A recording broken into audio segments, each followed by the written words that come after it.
In the quiet village of Obinze, where the laws of the ancestors were older than the oldest tree, tradition ruled every human life. Mud huts lined dusty paths, children played near the river, and elders whispered words older than memory. Every choice, every step, every heartbeat bowed to what had been set before. Amaka was the only daughter of Elder Peter, one of the most feared and respected men in Obinze. From childhood, she walked with the grace of someone who knew all eyes were on her, not because she was proud, but because everyone watched. She greeted the elders properly. She fetched water before sunrise. She tied her wrapper with modesty. Yet inside her heart lived questions she dared not speak. Why must a woman's future be chosen before she understands her own heart? Why must love be decided by lineage instead of truth? She never said these aloud. Chibuzo was from Umuochi, a lineage cursed long before he was born. Yet he was hardworking, respectful, and gentle. From dawn until his palms bled, he farmed. His voice grew hoarse greeting elders, but he never faltered. And still, Obinze never forgot the betrayal of his ancestors, and the shadow of tradition hung over him. Until one evening, by the riverbank, destiny stirred. Amaka bent to fetch water, balancing her clay pot. Chibuzo repaired his fishing net nearby. Their eyes met, not boldly, not carelessly, but just once. And sometimes, one glance is enough to awaken a lifetime. "Good evening," Chibuzo said softly. "Good evening," Amaka replied, her voice trembling like leaves in the harmattan wind. Silence followed. Then he said, "The river is deep today. Be careful." She smiled. That smile entered Chibuzo's chest like fire. From that day, they met by accident, too often to be accidents. They met at the path to the farm, at the market's place. Until one quiet moonlit night, Amaka whispered words that could destroy them both. "Chibuzo, I think my heart has chosen you." He froze. "My heart chose you long ago. But tradition will kill us if it finds out." She held his hand. "Then let it hear the truth." And in that moment, love began its quiet rebellion. But Obinze does not forget easily. Rumors spread like fire. Villagers whispered, "Amaka, with a cursed lineage boy. That is forbidden." Elder Dimgba, the stern father, heard the whispers. The drums were beaten not for celebration, but for judgment. That night, under the great Iroko tree, he stood with his staff shaking in his hand. "Bring the girl," he thundered. Amaka knelt before him. Her mother wept silently. "Is it true?" he asked. "Yes, father," she said, tears running down her face.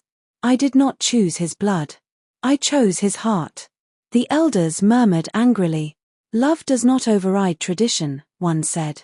"If we allow this, our laws will crumble," another added. The chief elder pronounced the verdict: the girl must be separated immediately.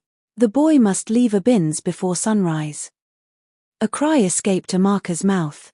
"Then you are killing me alive." But tradition does not answer tears. Before dawn, mist rising along the village path, Chibuzo was gathered by the elders and forced to leave. Amaka ran after him, crying out, "Chibuzo, don't go." He whispered, restraining himself, "I must, for your safety. I'll return." That day, the sky darkened though no rain fell. Love buried alive waits, but it does not die. Dawn broke over the outskirts of Obinze, spilling golden light across dusty paths and the edge of the forest. Chibuzo walked alone, carrying only a small bag and his clay tools. His eyes were heavy with grief, and his hands trembled from exhaustion and heartbreak. Every sound, the rustle of leaves, the call of distant birds, reminded him of the village he could no longer return to. "I leave to protect her," he thought. Yet every step away from Obinze feels like a step away from my own heart. But the forest was not empty. Shadows moved between the trees. Chibuzo tensed. Could it be villagers sent to enforce the elder's decree? A faint bark of dogs echoed through the morning air. His pulse quickened. He had to hide, yet the forest, bright and clear under daylight, offered little concealment. Every rustling leaf became a question, every movement a threat. Meanwhile, back in the village, Amaka woke before sunrise. She paced her mud house compound, clutching her wrapper. Her mother watched silently, her eyes filled with unspoken warning. "I cannot let him go," Amaka whispered to herself. "If he leaves, everything dies with him." Her mom replied, "Child, tradition is stronger than hearts here. Even love is no shield," her mother replied softly. Determined, Amaka slipped quietly out of the house, her bare feet soft against the dusty path, making her way toward the riverbank, the place where their hearts first met, hoping for a sign, for hope. Rumors spread faster than the river's current. Villagers whispered of secret meetings by the water. Some elders patrolled the paths, eyes sharp, scanning for signs of defiance. A shadowed figure followed Amaka discreetly, unseen by her, taking note of every movement.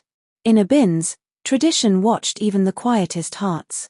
Under the cover of moonlight, at the familiar river bend, Chibuzo returned secretly. Amaka waited, her eyes scanning the glimmering water. Their hands met. For a brief moment, the world disappeared. A twig snapped nearby. Chibuzo froze. Amaka gripped his arm. "Someone's there," she whispered. "Stay calm, if we run, they will follow," he replied. Every night became a delicate game of stealth and courage. Love blossomed, but danger shadowed every step. Next dawn, the village's fear and loyalty found a voice. A trusted villager, swayed by fear and obedience to tradition, reported the secret meetings to Elder Dimgba. "They defy us, they disrespect the ancestors," the elder thundered. "We must act before the entire village follows their folly." Plans were made. Patrols tightened. Hiding spots were compromised. Amaka's courage and Chibuzo's resolve faced their ultimate test. Chibuzo and Amaka try to escape together, running through the forest, hearts pounding. Moonlight filters through the branches, casting long, trembling shadows. Suddenly, a patrol of elders and villagers appears at a fork in the path. Chibuzo grabs Amaka's hand, dragging her into a narrow, unseen trail. Chibuzo said to her, "Trust me, we will find a way." Amaka replied, "I trust you, even if the village does not." An old hermit from the outskirts, a man who once defied the village elders, appears. His eyes are sharp, his voice low. He said to them, "You play with fire. The elders' wrath is not mercy. If you love, you must choose, life in exile, or death by tradition." Amaka and Chibuzo exchange a glance. The stakes have never been higher. Their love has grown stronger, but now the consequences loom larger. In Obinze, love and tradition clash like storm and river. To survive, hearts must be braver than laws. As the sun set along the river, the couple stood hand in hand, golden red light dancing on the water. The village slept, unaware that a storm was approaching, not of clouds, but of hearts, rules, and secrets revealed. Amaka thought, "If we are discovered, all will end. Yet if we do not fight, love dies before it even blooms." Chibuzo replied in his heart, "I have lost homes before, but never a heart. And I will not lose hers, not to fear, not to tradition, not to the village of Obinze." And in that golden light, love and courage prepared for the trials yet to come. The forest was quiet. Too quiet. Amaka and Chibuzo followed the old hermit deep into the trees. They stopped at a forgotten shrine, broken pots, old stones, and marks of the past. The hermit looked at them and said softly, "The elders of Obinze have hidden the truth for many years." Chibuzo's heart beat fast. Amaka whispered, "Then why was his blood cursed?" The hermit replied, "Because your ancestor did not betray the village. He tried to save it." He said to them, "Long ago, during a great war, the elders planned to sacrifice children to win power. One man from Umuochi's lineage refused. He helped the children escape. When the war ended, the elders were afraid. So they blamed him. They called his blood curse. And they turned the lie into law." The hermit looked at Chibuzo. "Your blood is not curse," he said. "It is feared." Amaka trembled. Everything she had believed was built on a lie. The hermit said, "You now have two choices. Run away and live in exile. Or return to Obinze and face the truth." Chibuzo held Amaka's hand tightly. because challenging tradition meant risking death. That night, Elder Dimgba could not sleep. He saw the Iroko tree bleeding. He heard children crying from the ground. A loud voice said, "The lie has lived too long." He woke up shaking. For the first time in his life, fear entered his heart. At dawn, drums were beaten again. Not for joy, but for warning. Elders sent patrols everywhere. Paths were blocked. Hunters were released. Not to question, but to silence. Obinze was no longer safe. Amaka's close friend noticed her absence. Fear took over her heart. She spoke to Amaka's mother. The mother cried. But to protect her family, she revealed part of the truth. That was enough. The hunt became closer. They found Chibuzo near the forest.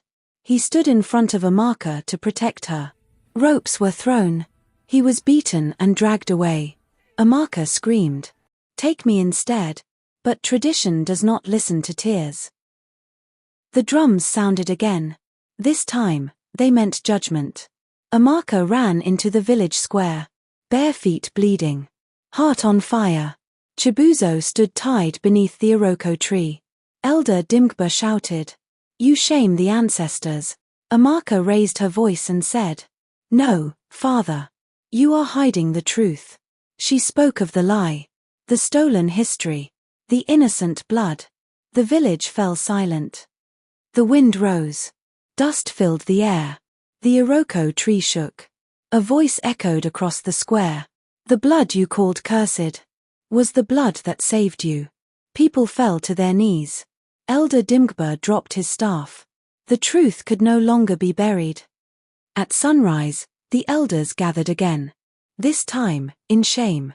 The chief elder said, "Tradition was made to protect life, not destroy it." He turned to Chibuzo. "Your lineage is free." He turned to Amaka. "Your courage has healed this land." The law was changed. The lie was broken. By the river, as the sun set, Amaka and Chibuzo stood hand in hand. She asked softly, "Was love worth all this pain?" Chibuzo smiled gently. "Love did not destroy tradition," he said. "It only showed us the truth." The river flowed on. Because truth, like water, always finds its way. The morning came quietly to Obinze. There were no drums of anger. No shouting. No fear. People stepped out of their houses slowly. Something had changed. For the first time in many years, the village felt light again. That evening, rain began to fall. Not heavy. Not angry. Soft and gentle. The elders whispered, "This is not punishment. This is blessing." The land accepted the truth. Days passed. Children laughed together again. No one pointed fingers. No one whispered behind backs. Old pain slowly faded. Obinze was learning how to heal. The chief elder spoke to the people. "No child shall suffer for the sins of the past. No love shall be judged by blood." The new law was made. Tradition was not destroyed. It was corrected. By the river where love began, Amaka stood in fine traditional attire. Chibuzo stood beside her proudly. There were drums. There were songs. But this time, they were drums of joy. Love was no longer forbidden. As the sun set, Amaka whispered, "Our love caused much pain." Chibuzo smiled gently. But it also brought truth. They stood together. Strong. Free. Years later, elders told this story to children. They said, "Tradition is important, but truth is greater. And love, when pure, can change history." And Obinze never forgot. Moral of the story: tradition is meant to guide people, not to destroy them. When rules are built on lies or fear, they must be questioned. True love, courage, and truth have the power to heal generations of pain. No one should suffer for the mistakes of the past. When hearts choose honesty over fear, even the oldest traditions can change.